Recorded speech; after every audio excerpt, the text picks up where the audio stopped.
Good evening सभी को। तो मैंने अभी बताया था कि मैं अभी जस्ट वीडियो लेके आऊँगा। स्ट्रैटेजी क्या होनी चाहिए हमारे जो अभी बिहार एईटीओ का जो पेपर होने वाला है बीपीएससी एईटीओ का, उसके स्ट्रैटेजी क्या होनी चाहिए स्पेसिफिकली जीएस का। जो जीएस काफ़ी डायनामिक है, उसके जो है क्लीन और शॉर्ट और जो है सेफ जो है सिलेबस को पे जो है फोकस्ड क्या स्ट्रैटेजी होनी चाहिए, क्या बुक होनी चाहिए, उसको लेके मैं आ गया हूँ। ठीक है। और ये जो मैंने कंटेंट लेके आया हूँ, जो सिलेबस सॉरी जो मैंने रेडी करे हैं, जो मैंने कंटेंट बनाया है या जो मैंने बुक वगैरह इस कंटेंट में डाल बोले हैं पढ़ने के लिए, वो केवल बीपीएससी एटीओ के लिए ही नहीं, वो बिहार एसआई के लिए भी, बिहार सीजीएल के लिए भी, और बिहार टीआरई 4 जो होने वाला है फ्यूचर में, एंड बिहार एसएससी 10+2 लेवल का, और बिहार एसएससी जो अटेंडेंट का एग्जाम लेने वाली है फ्यूचर में, ये सबके लिए इम्पॉर्टेंट है। ठीक है। लास्ट में वेरिएशन क्या होगा मैं वो लास्ट में डिस्कस करूँगा कि सब में जो वेरिएशन क्रिएट करेगा वो कौन सा चीज़ क्रिएट करेगा। ठीक है। तो उसके बारे में मैं आगे बताऊँगा लास्ट में। ठीक है। तो जो सिलेबस होगा जीएस का, क्योंकि सबके सब पेपर बिहार बेस्ड है, तो बिहार बेस्ड सारे पेपर है, तो जीएस 95% जो है मैच ही करेगा, है ना। आप देख सकते हो कि बिहार सीजीएल भी लेवल 7 का पोस्ट है, बिहार एसआई भी लेवल 6 का पोस्ट है, एईडीओ लेवल 5 का पोस्ट है, बिहार 10+2 जो एसएससी का है वो भी लेवल 3-4 का पोस्ट है। तो कोई लेवल कम का नहीं है कि जिसके बेसिस पे हम कह सकते हैं कि नहीं इसमें लो लेवल के जीएस आएंगे और इसमें हाई लेवल के जीएस आएंगे। सभी में जो जीएस आएगा, जीएस वही लेवल होगा, जीएस का लेवल क्या होगा, सेम ही होगा, है ना। जीएस के लेवल में कोई डिफरेंस नहीं होगा। ठीक है। तो मैंने हेडिंग में ही दे दिया है, मैंने हेडिंग में, इसीलिए मैंने हेडिंग में क्या बोला है कि ये जो है ये बिहार एडीओ के लिए भी है, बिहार एसआई के लिए भी है, बिहार सीजीएल जो एसएससी कंडक्ट करवाएगी उसके लिए भी है, बिहार टीआरई 4 के लिए भी है, बिहार एसएससी 10+2 लेवल के लिए भी है, और बिहार अटेंडेंट के लिए भी है। और ये जो मैंने बुक वगैरह सजेस्ट करा है आपको आगे, या जो मैंने स्ट्रैटेजी बताई है, ये मेरा खुद का एक्सपीरियंस है, क्योंकि मैंने 3-4 पेपर बिहार में मेंस, बिहार एसआई का भी दिया है, बिहार सीजीएल का भी मैंने मेंस दिया है, फाइनली सिलेक्शन नहीं हुआ मेरा। तो मैं अपने एक्सपीरियंस, बीपीएससी मेंस भी मैंने लिखा है, तो मैं अपने एक्सपीरियंस पे आपको बता रहा हूँ, है ना। एक्सपीरियंस जो मेरा एक्सपीरियंस है, जो मेरा अनुभव है ना, 3-4 सालों का बिहार बेस्ड एग्जामिनेशन के दृष्टिकोण से, तो वो मेरा अपना एक्सपीरियंस है, और ये मेरा खुद का है। ठीक है। जो मैंने खुद अनुभव करे हैं कि ये है तो ये है। ठीक है। तो वो मैंने बताया है इस वीडियो में। तो स्टार्ट करते हैं। तो जो जनरल स्टडीज होता है बिहार के पेपर का, है ना, तो उसमें तो आपको पता है history, geography, economy, polity, science, current affairs, ये सारे चीज़ होते हैं। इन सब में सबसे जो इम्पोर्टेंट होता है वो क्या होता है, जनरल साइंस। आप कोई भी पेपर उठा लो बिहार में जो भी कंडक्ट हुआ है, उसको उठाओ और उसमें देखो कि नंबर ऑफ क्वेश्चन साइंस के कितने हैं, आपको one of the largest portion मिलेगा उस क्वेश्चंस में जो कि साइंस से होंगे, है ना। उस पेपर में आपको साइंस के क्वेश्चंस काफ़ी देखने को मिलेंगे, यानी कि सबसे ज़्यादा जो जनरल स्टडीज़ में साइंस के क्वेश्चन पूछे जाते हैं बिहार के किसी भी पेपर में। ठीक है। क्लियर। नाउ नेक्स्ट इज कि अब साइंस के लिए हमें करना क्या है, साइंस के लिए हमें करना क्या है, तो साइंस के लिए हमें करना क्या है, साइंस अब जो आ रहे हैं पेपर में वो काफ़ी डायनेमिक साइंस आ रहा है ना। वो जनरली लूसेंट और घटना चक्र वगैरह या इधर से कंप्लीट नहीं हो रहा है ना। या ऐसे क्वेश्चंस आपको मिलेंगे जो आपको लगेगा कि नहीं ये तो कॉन्सेप्चुअल क्वेश्चन है, ये तो हमें नॉर्मल कॉम्पिटिटिव एग्जामिनेशन जो बुक है उसमें दिखता ही नहीं है। तो वो क्वेश्चंस आते कहाँ से हैं, तो वो क्वेश्चंस आते हैं भाई साहब एनसीईआरटी से। तो कम से कम साइंस एनसीईआरटी कर ही लेना आप लोग। Science NCERT is very very important, है ना। 9th और 10th का एनसीईआरटी काफ़ी इंपॉर्टेंट है ना। कुछ कुछ टॉपिक जो बायो के हैं जहाँ से क्वेश्चंस 11th-12th के पोर्शन से भी आता है, तो उसको मैं आगे डिस्कस करूँगा, वो अगर ज़रूरी होगा तब, है ना। लेकिन मोर देन इनफ है अगर आप 9th-10th के एनसीईआरटी को अच्छी तरीके से पढ़ लेते हैं, तो वो आपको पूरा का पूरा बेस आपका क्लियर कर देगा, है ना। 9th-10th ही इनफ है, मैं ज़्यादा चीज़ नहीं ऐड करूँगा, है ना। ज़्यादा चीज़ ऐड करना होगा तो वो मैं आगे बात करूँगा उस पर, बट ये इनफ है, इनफ है। ठीक है। ये आप कर लो 9th 10th के एनसीईआरटी। और एनसीईआरटी में क्या करना है, उसके टेक्स्ट बुक को रीड करने हैं थॉरोली, ठीक है, और एग्जाम्पलर के जो क्वेश्चंस हैं, तो 2 बुक आता है, आप एनसीईआरटी के ऑनलाइन एडिशन में जाना किसी ऐप वगैरह पे, तो वहाँ पे देखना, आप देखोगे कि क्या होता है कि एनसीईआरटी के टेक्स्ट बुक तो होते ही हैं, एक एग्जाम्पलर भी होता है। एग्जाम्पलर मेनली स्पेशली डिजाइन किया गया है फॉर प्रैक्टिस, है ना, आप मल्टीपल प्रैक्टिस करो, इसके लिए एग्जाम्पलर को डिजाइन किया गया है। तो आप उसमें आप देखोगे कि केवल और केवल चैप्टर के लास्ट में क्या है, क्वेश्चन है, चैप्टर के लास्ट में क्या है, क्वेश्चन है, चैप्टर के लास्ट में क्या है, क्वेश्चन है। मैक्सिमम एमसीक्यू उसमें दिए गए हैं और क्वेश्चंस भी हैं, थ्योरेटिकल क्वेश्चंस भी उसमें दिए गए हैं, और टेक्स्ट बुक के लास्ट में तो एमसीक्यू प्लस थ्योरेटिकल क्वेश्चंस हैं ही। तो आपको क्या करना है, अगर आपने नहीं पढ़ा है साइंस पहले, तो एक बार साइंस को थोरोली एक बार ऐसे रीड कर लेना, मतलब ऐसा नहीं सीरियस होके नहीं, मतलब एक लाइटली रीड कर लेना है ना, कि आपको जो है दिमाग में थोड़ा थोड़ा एडजस्ट हो जाए। मतलब 3 से 4 दिनों में आपको दोनों 9th 10th के 5 दिनों में 9th 10th के एनसीईआरटी को ख़त्म कर सकते हो पढ़ के साइंस, ठीक है। तो वो आप कर लो पहले, एंड उसके बाद टेक्स्ट बुक के भी और एग्जाम्पलर के भी लास्ट में जो एमसीक्यू है उसको सॉल्व करना है। सॉल्व अगर ना हो तो उसके आंसर्स भी आपको इंटरनेट पे उपलब्ध है, उसके वीडियो लेके मैं आऊँगा। साइंस के जितने भी क्वेश्चंस हैं, चाहे वो टेक्स्ट बुक जो है साइंस का, और जो एग्जाम्पलर में जितने भी क्वेश्चंस हैं, सब पे वीडियो मैं लेके आऊँगा जस्ट अभी कुछ समय बाद, ठीक है। तो उसको मैं वहाँ भी सॉल्व कराऊँगा। आप ऑनलाइन इंटरनेट पे भी उसके आंसर्स आप देख सकते हो।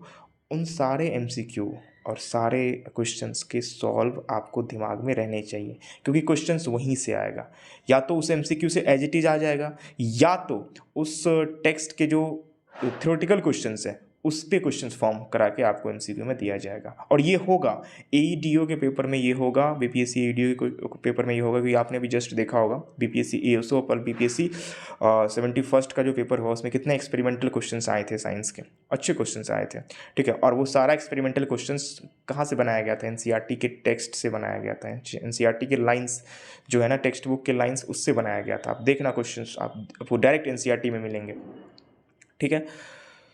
तो ये हो गया कि टेस्ट एनसीईआरटी करना ही करना है साइंस के लिए, है ना। और कैसे करना है, तो पहले एक बार थोरोली रीड कर लेना है, और जिसने रीड कर लिया है एक बार, कभी भी अच्छा से एक बार पढ़ लिया है, तो उसको नहीं पढ़ना है फिर से, उसको बस लास्ट में जो क्वेश्चंस हैं, बीच में भी क्वेश्चंस होते हैं एनसीईआरटी के टेक्स्ट बुक के बीच में भी क्वेश्चंस होते हैं, उसको भी कर लेने हैं, एंड जो लास्ट में है उसको करने ही करने हैं, सॉल्व करने हैं, और उसके आंसर्स या तो इंटरनेट से या तो खुद अगर कर पा रहे हैं तो वो सही है। एग्जाम्पलर भी बुक होता है, उसके लास्ट में भी क्वेश्चंस होते हैं। एग्जाम्पलर बुक आपको किसी ना किसी ऐप होता है, एनसीईआरटी ऐप, वो डाउनलोड कर लेना, उसमें एग्जाम्पलर का बुक आ जाएगा पीडीएफ फॉर्मेट में, वहाँ से आप कर सकते हो, या मार्केट में भी उपलब्ध हो जाएगा, लेकिन वो इंग्लिश मीडियम में होगा, ठीक है।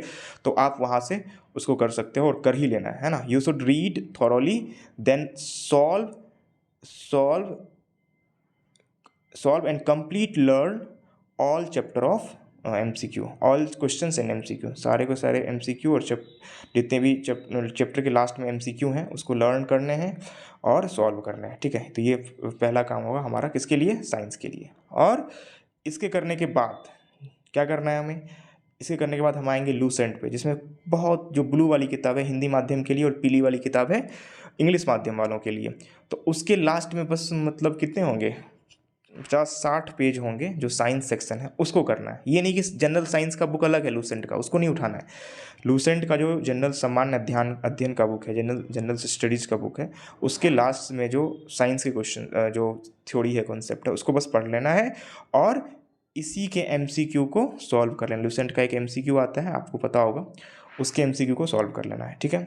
और आगे क्या है, if you have time then solve all Speedy general science. और स्पीडी के एक आती है रेलवे वाली का प्रीवियस ईयर क्वेश्चन, स्पीडी, है ना, वो स्पीडी पब्लिकेशंस का होता है, वो जनरल साइंस का ही आता है। उसमें जितने भी रेलवे के पेपर हुए हैं उसके सारे एमसीक्यू उसमें दिए हुए रहते हैं। अगर आपके पास टाइम है तो उसको आप सॉल्व कर सकते हो, नहीं तो क्या कर सकते हो आप, अगर वो नहीं करोगे तो आप प्रैक्टिस के लिए आपको टेक्स्ट बुक जो ये एप्लीकेशन है, टेस्ट मारने वाला है ना, टेस्ट मॉक लगाने वाला, उस एप्लीकेशन पे आप जाओगे और सर्च करोगे previous year science questions, previous year general science question text book के टेस्ट वाले सेक्शन में जाके अगर आप सर्च करते हो previous year general science question, तो आपको 2-3 सेक्शन मिलेंगे साइंस के क्वेश्चंस का कंपाइलेशन। एक मिलेगा आपको जो रेलवेज में पूछने वाले जितने भी क्वेश्चंस हैं वो मिलेंगे, एक मिलेगा आपको स्टेट स्पेसिफिक जो बिहार में मैक्सिमम पेपर में आए हैं वो। तो यहाँ से आपको क्या कर लेना है, प्रैक्टिस कर लेना है ना। कम से कम रेलवे के जितने प्रीवियस ईयर क्वेश्चन साइंस के आए हैं उससे तो कर ही लेना है, टेक्स्ट बुक पे मार ही लेना है सबको, जल्दी जल्दी जल्दी एकदम फास्टली क्या करना है, सबको मार के ख़त्म कर देना है। इतना आप कर लेते हो तो साइंस में आपका एक भी मार्क्स नहीं कटेगा, एक भी मार्क्स, ये मैं गारंटी के साथ कह सकता हूँ। साइंस जस्ट लाइक अ मैथ्स। बायो में 1-2 क्वेश्चन छूट सकता है, मान सकते हैं, क्योंकि बायो थ्योरी बेस्ड जो उसका सेक्शन होता है, बायो का चैप्टर होते हैं, तो 1-2 क्वेश्चन छूट सकते हैं। उसके लिए भी मैं काम करूँगा, क्योंकि बायो के कुछ क्वेश्चन जो छूटते हैं वो क्या होते हैं, एडवांस क्वेश्चन होते हैं। और एडवांस क्वेश्चन कहाँ से आते हैं, वो क्वेश्चन होते हैं 11th और 12th के बायो से, ठीक है, तो वहाँ से छूटते हैं। तो कोई नहीं, बायो को छोड़ के आप फिजिक्स एंड केमिस्ट्री के एक भी क्वेश्चन नहीं छूटेगा अगर आप इन सारे स्ट्रैटेजी को फॉलो करते हो तब, ठीक है। Clear clear. तो ये हो गया, एक सेकेंड, हम इसको, ठीक है, ये हो गया। आगे आगे क्या है, आगे है नेशनल और इंटरनेशनल करंट अफेयर्स के लिए क्या करें। तो इसके लिए क्या करना है, इसके लिए कुछ नहीं करना। अगर बिहार का पेपर है तो ज़्यादा दिमाग नहीं लगाना है, ज़्यादा दिमाग नहीं लगाना है, मल्टीपल एरिया में दिमाग को यूज़ नहीं करना है। तो क्या करना है, स्पीडी और एडुटेरिया, है ना, स्पीडी और एडुटेरिया अगर बहुत कंप्लीट करना है अच्छी तरीके से, वैसे आपको दोनों में कंटेंट लगभग सेम ही होता है, आप कोई एक, या अगर टाइम है तो दोनों को क्या करो, पार्ट वाइज करके आप दोनों को मल्टीपल टाइम्स, ऐसा नहीं कि हमने एक बार पढ़ लिया तो नहीं, 10 बार पढ़ दो दोनों को। आपके जो करंट के क्वेश्चंस हैं वो 70 से 80% क्वेश्चन यहाँ से आपको फंसेंगे ही फंसेंगे, नहीं फंसेंगे तो कहीं से नहीं फंसेंगे, है ना। ये दोनों बुक काफ़ी इंपॉर्टेंट है फॉर करंट अफेयर्स, और ये इनफ है ना। जस्ट रीड इसको मल्टीपल टाइम, आप क्या करो, जस्ट 2 बुक, ये दोनों के दोनों क्या है, इनफ है आपके लिए, ठीक है। ये हो गया करंट अफेयर्स की बात ख़त्म। आगे है जनरल ज्योग्राफी के लिए। ज्योग्राफी के लिए हम क्या करेंगे, अगर इंडिया की ज्योग्राफी की बात हो तो थ्योरी के लिए हम क्या करेंगे, लूसेंट बुक थ्योरी, है ना, जो लूसेंट है जनरल स्टडीज़ का, उसके थ्योरी को पढ़ लेना है बस। और प्रैक्टिस के लिए लूसेंट का एमसीक्यू आता है, उससे प्रैक्टिस कर लेने हैं। और घटना चक्र वेरी वेरी इंपॉर्टेंट, ज्योग्राफी में घटना चक्र ऐसा प्रैक्टिस का कोई बुक बना ही नहीं है अभी तक, ठीक है। तो अगर आप घटना चक्र के सारे एमसीक्यू प्रैक्टिस कर लेते हो ज्योग्राफी के, तो मैं गारंटी देता हूँ कि एक भी क्वेश्चन नहीं छूटेगा ज्योग्राफी, इंडिया की ज्योग्राफी का या नेशनल इंटरनेशनल कोई भी ज्योग्राफी का, मैपिंग का कोई भी क्वेश्चन नहीं छूटेगा, ठीक है। ठीक है, तो प्रैक्टिस के लिए लूसेंट एमसीक्यू प्लस घटना चक्र is very very important. Lucent MCQ मान नहीं करना, लेकिन घटना चक्र का एमसीक्यू कर ही लेना भाई, ठीक है। और अगर मैं बिहार की ज्योग्राफी की बात करूं, क्योंकि सिलेबस में डायरेक्टली मेंशन है, ईडीओ के सिलेबस में, है ना, और उससे बिहार एसआई वगैरह में भी आ ही जाता है, बिहार ये सीजल में भी आ ही जाता है 1-2 क्वेश्चन ज्योग्राफी से, तो आप कर ही लेना सबके लिए अगर जो भी आप प्रिपेयर कर रहे हो, ठीक है। तो बिहार केबीसी नैनो की बुक आती है ना, उसके जो ज्योग्राफी सेक्शन है उसको रीड करना है, और उसके लास्ट चैप्टर के लास्ट में एमसीक्यू है उसको सॉल्व कर लेना, बस इतना करना है, और कुछ नहीं करना है, और कुछ नहीं करना है भाई। उसी को मल्टीपल टाइम्स पढ़ने हैं और उसके लास्ट के एमसीक्यू को सॉल्व करने हैं, ठीक है, और कुछ नहीं करना है। इंडियन पॉलिटी की जब हम बात करते हैं तो इंडियन पॉलिटी जो है नेशनल लेवल की अगर बात करते हैं, इंडिया की पॉलिटी की बात करते हैं, तो लूसेंट लाइन बाय लाइन उसको देख लेना है, उसके प्रैक्टिस कर लेना है। लूसेंट जो थ्योरी वाला बुक है उसको पढ़ लेना है, और प्रैक्टिस के लिए लूसेंट का एमसीक्यू और घटना चक्र, बस इतना करना और कुछ नहीं करना है। लूसेंट के एमसीक्यू सॉल्व कर लेने हैं और घटना चक्र सॉल्व कर लेना है, ठीक है, और कुछ नहीं करना है, और कुछ नहीं करना है, ठीक है। आगे हिस्ट्री जो इंडिया लेवल का हिस्ट्री है, ठीक है, तो उसमें लूसेंट थ्योरी से कर लेना है, ठीक है। थ्योरी जो है लूसेंट से कर लेना है। लूसेंट जो ब्लू वाली किताब है हिंदी माध्यम के लिए, और येलो वाली किताब है इंग्लिश माध्यम के लिए, उसको वो कर लेना है, ठीक है। और प्रैक्टिस के लिए बस वही लूसेंट का एमसीक्यू और घटना चक्र। इसके लिए भी घटना चक्र काफ़ी इंपॉर्टेंट है। हिस्ट्री अगर आप घटना चक्र से कर लेते हो तो मेरी बात मानो, अगर 2 टाइम्स 3 टाइम्स आपने कर लिया घटना चक्र, तो कोई भी क्वेश्चन नहीं छूटेगा, एक भी क्वेश्चन नहीं छूटेगा, एक भी क्वेश्चन आप नहीं छोड़ोगे बिहार के किसी पेपर का, ठीक है, बिहार के किसी पेपर का, है ना। अब बात आती है इकोनॉमी की, तो इकोनॉमी क्या है, तो इकोनॉमी बच्चे पढ़ते नहीं है ना, तो यहाँ भी क्वेश्चन कम ही आते हैं, बट जो भी आते हैं फंसाने वाले होते हैं और अच्छे क्वेश्चंस होते हैं, तो ज़्यादा दिमाग नहीं लगाना है इकोनॉमी के लिए, है ना। लूसेंट का जो थ्योरी है उसको बस पढ़ लेना है, लूसेंट के जो एमसीक्यू है उसको प्रैक्टिस कर लेने हैं, और घटना चक्र के एमसीक्यू प्रैक्टिस कर लेना है। मैं आपको ये बता रहा हूँ कि लूसेंट और घटना चक्र का अगर एमसीक्यू आप प्रैक्टिस कर लेते हो तो 70 से 80% क्वेश्चन इकोनॉमी की कितना भी हार्ड हो वो आप सॉल्व कर लोगे बिहार के पेपर में, है ना। मैं ये जोर से डाल के बोल रहा हूँ, बिहार के पेपर में, ठीक है। आगे आगे चलते हैं। आगे क्या है, तो आगे ये है कि हाँ, और जब बिहार की इकोनॉमी की बात हो तो बिहार की इकोनॉमी के लिए हम क्या करेंगे, वही है केबीसी नैनो देखो, उसके इकोनॉमिक सर्वे, हाँ, और बिहार इकोनॉमिक सर्वे जो रिसेंट इकोनॉमिक सर्वे है, बिहार बजट है, उसको पढ़ लेना है। वो मैं बीपीएससी के लिए बोल रहा हूँ, है ना। और एसआई वगैरह में पेपर आता है इकोनॉमिक सर्वे से, 1-2 क्वेश्चन डेटा से आ ही जाते हैं। तो केबीसी नैनो का जो इकोनॉमी है वो पढ़ लेना है, एंड बिहार इकोनॉमिक सर्वे और बिहार बजट जो रिसेंट हुआ है उसको कर लेना है, ठीक है। इससे आपका इकोनॉमी कंप्लीट हो जाता है, ज़्यादा कुछ दिमाग नहीं लगाना है, ठीक है।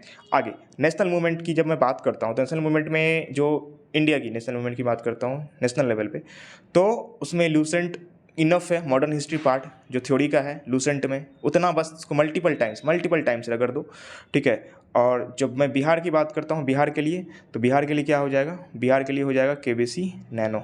बिहार के लिए क्या हो जाएगा, केबीसी नैनो का जो मॉडर्न हिस्ट्री सेक्शन पार्ट है उसको आप क्या करो, एकदम पढ़ लो, सही तरीके से पढ़ लो थ्योरी के लिए।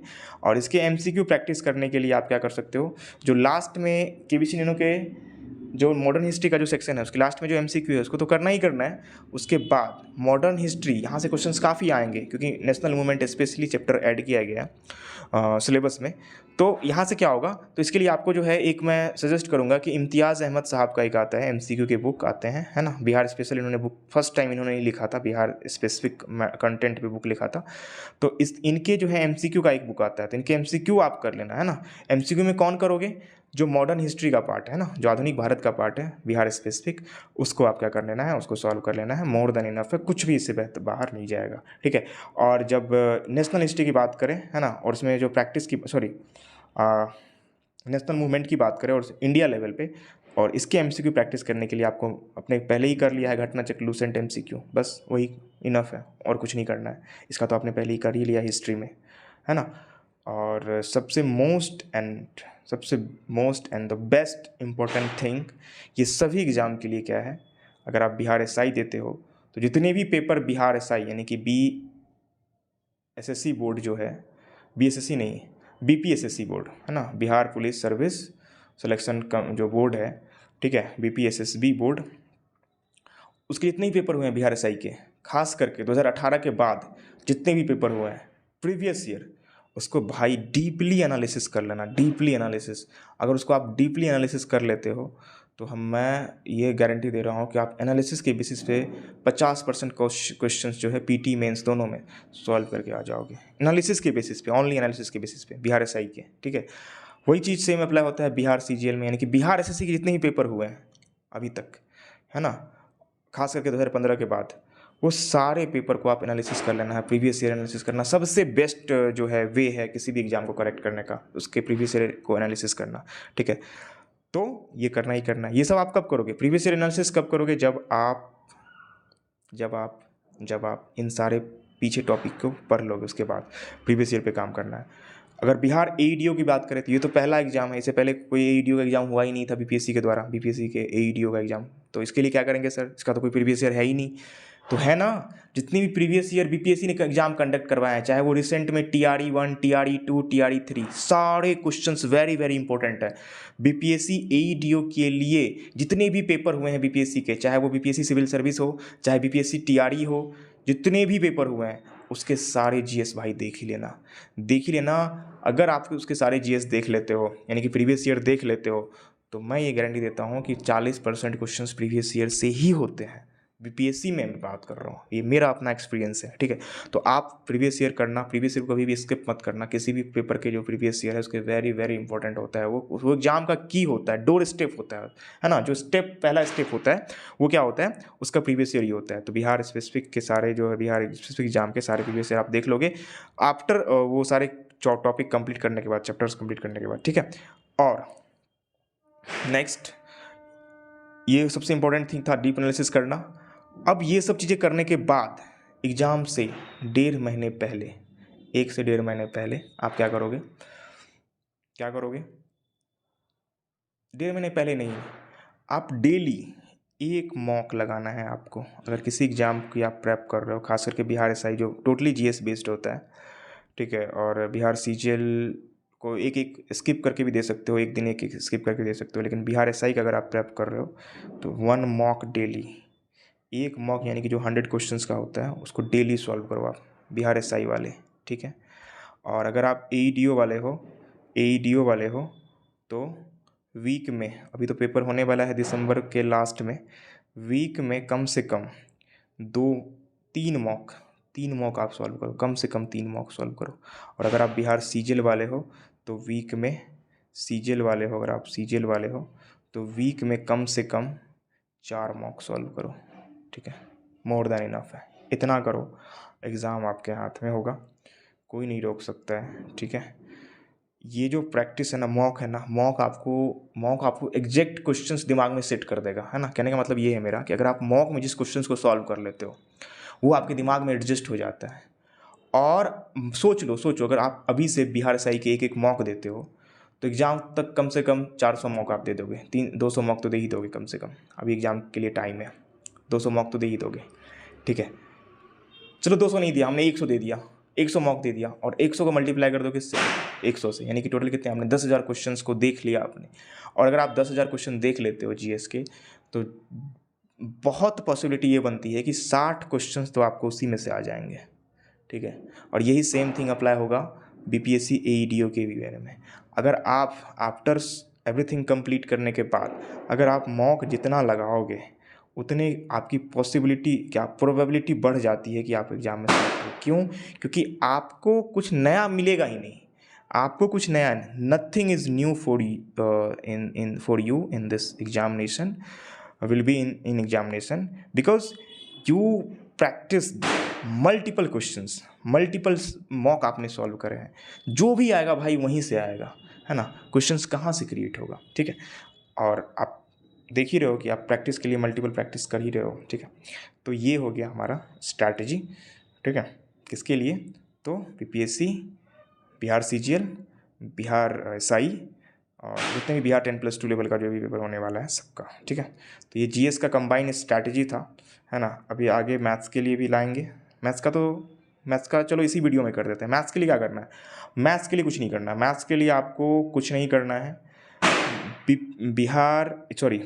एसएससी का पेपर उठाना है। एसएससी का जो क्या करना है, ये जो सेंट्रल एसएससी है ना, सेंट्रल एसएससी है, इसके प्रीवियस ईयर उठाने हैं, ठीक है, प्रीवियस ईयर लेने हैं और प्रीवियस ईयर को सॉल्व करना है एक लाइन से, ठीक है।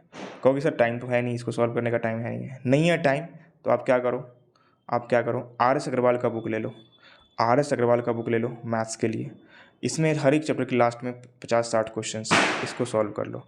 ये भी नहीं हो रहा है तो आप क्या करो, आप टेक्स्ट बुक ओपन करो, टेक्स्ट बुक जो एप्लीकेशन है उसमें क्या करो, एसएससी का सेक्शन में जाओ और चैप्टर वाइज प्रैक्टिस है, परसेंटेज के क्वेश्चन, प्रॉफिट लॉस के क्वेश्चंस, इसके क्वेश्चंस, उसको आप प्रैक्टिस कर लो। ये उनके लिए है जिन्होंने पढ़ लिया एक बार मैथ्स, जिन्होंने मैथ्स नहीं पढ़ा है उसके लिए तो भाई पढ़ना पड़ेगा मैथ्स। एक बार तो मैथ्स जब तक पढ़ोगे नहीं तब तक वो आप सॉल्व नहीं कर पाओगे, क्योंकि कन्वेंशनल मेथड वहाँ पे काम नहीं करेगा। कन्वेंशनली आप अगर बनाते हो तो टाइम काफ़ी कंज्यूम होगा और फिर आपके पेपर में क्वेश्चन छूट जाएंगे, ठीक है। सेम थिंग एसएससी के लिए भी करना है, रीजनिंग के लिए भी करना है। रीजनिंग के लिए भी अगर आपके पास टाइम है तो सेंट्रल एसएससी का कोई प्रीवियस ईयर क्वेश्चन उठाओ, उसको सॉल्व करो।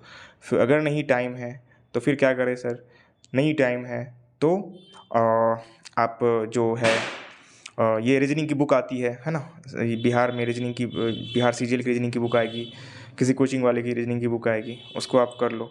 नहीं तो वही काम कि सेंट्रल एसएससी का टेक्स्ट बुक पे जाओ, सेंट्रल एसएससी का सेक्शन खोलो, उसमें जो है चैप्टर वाइज जो है रीजनिंग प्रैक्टिस के क्वेश्चंस दिए हुए हैं, उसको स्टार्ट करो, लगाना स्टार्ट कर दो, ठीक है। इसमें भी कुछ चैप्टर हैं जो काफ़ी इंपॉर्टेंट है, मैंने पिछले वीडियो में डिस्कस नहीं करा था। रीजनिंग के जो कुछ चैप्टर हैं जो जिसमें बिहार में काफ़ी क्वेश्चंस आता है, वो है कैलेंडर, है ना, कैलेंडर और वॉच, है ना। ये दोनों टॉपिक कर ही लेना, चूँकि सिलेबस में मेंशन नहीं है, लेकिन ये दोनों टॉपिक कर ही लेना, कैलेंडर और वॉच, है ना, ये कर ही लेना, क्योंकि इससे क्वेश्चंस आएंगे ही आएंगे। और इन सब का स्पेसिफिक अगर आप, क्योंकि मैथ्स अगर आप सही कर लेते हो तो ये सारे क्वेश्चंस बनेंगे ही बनेंगे। कुछ कुछ टॉपिक होंगे जिसके लिए आपको जो है प्रॉब्लम होगा, तो उसका आप स्पेसिफिक क्या करो, वीडियो देख लो यूट्यूब पे, ठीक है। उसके लिए मैं सजेस्ट नहीं करूँगा कि आप बैच लो और उसको करो फिर से स्टार्टिंग से, है ना। मैथ्स के लिए आपको करना पड़ेगा, क्योंकि मैथ्स अगर आप नहीं सॉल्व कर पाते, क्योंकि मैथ्स दोनों में आएंगे, अच्छे मैथ्स आएंगे। सॉरी, एसआई वाले के लिए तो चल सकता है, वो कहीं से छोटे मोटे प्रैक्टिस करके निकाल सकते हैं, बट जो एईडीओ है और बिहार सीजीएल है भाई, दोनों में मैथ्स रीजनिंग दोनों में इंपॉर्टेंट है, दोनों में करने ही करने होंगे तुमको मैथ्स, ठीक है। तो उसके लिए मैथ्स तुम पढ़ सकते हो, है ना। चैप्टर दिया हुआ ही था, मैंने सिलेबस में वो बताया ही है। उस स्पेसिफिक चैप्टर को तुम यूट्यूब पे पढ़ लो, है ना। यूट्यूब से उसको बैच नहीं लेना है, उस स्पेसिफिक चैप्टर को क्या करो, यूट्यूब पे डालो, उसके जो भी वीडियो आते हैं जो मैक्सिमम व्यू वाले हैं उसको देख लो, है ना। उसके क्वेश्चन सर लोगों ने प्रैक्टिस करवाया ही है, ठीक है। तो सारे क्वेश्चन को प्रैक्टिस कर लो और फिर चैप्टर वाइज सॉल्व कर लो कहीं से, है ना। चाहे वो एसएससी का प्रीवियस ईयर हो, कोई भी प्रीवियस ईयर हो, ठीक है, उससे आपका हो जाएगा। तो ये था कंप्लीट स्ट्रैटेजी किसका, तो जितने भी बिहार के जो अभी आगे एग्ज़ाम होने वाले हैं उसके सारे सिलेबस, ठीक है। वीडियो अच्छा लगा हो तो लाइक प्लीज़ कर देना भाई, और चैनल को सब्सक्राइब कर देना, अच्छा लगा तो, ठीक है।